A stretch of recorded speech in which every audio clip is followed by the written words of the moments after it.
Welcome to my channel learn with MH Kabir. দর্শক, আজ আমরা শিখব কিভাবে একটি ছবিকে রাউন্ড শেপে ক্রপ করতে হয়। অ্যাডোব ফটোশপ দিয়ে সহজভাবে আমরা একটি ছবি রাউন্ড শেপে ক্রপ করব। তো চলুন শুরু করা যাক।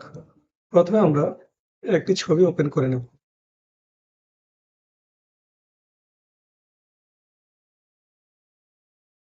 তারপর ছবিটিকে আমরা আনলক করে নেব। এবার ফ্রেম টু সিলেক্ট করব। উপরে অপশন থেকে রাউন্ড এই অপশনটা সিলেক্ট করব। তারপর ছবির উপরে ক্লিক করে ড্র্যাগ করে আমরা একটা ফ্রেম তৈরি করে নেব। হয়ে গেল আমাদের রাউন্ড শেপ। এবার শেপটিকে আমরা ছোট বড় করে ঠিক করে নেব।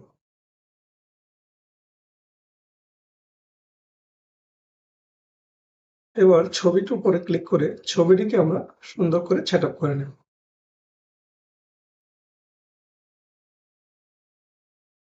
এবার আমরা ক্রপ টুলের মাধ্যমে ছবিটিকে ছোট সাইজ করে নিতে পারি।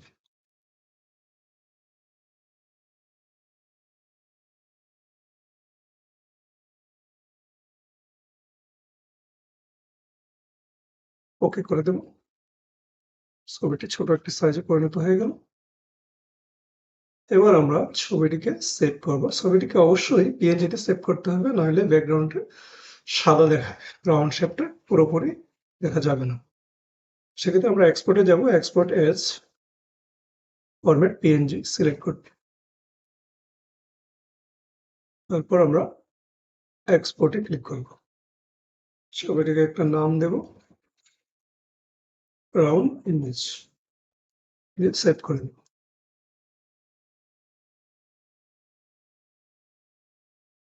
হয়ে গেল আমাদের রাউন্ড ইমেজ।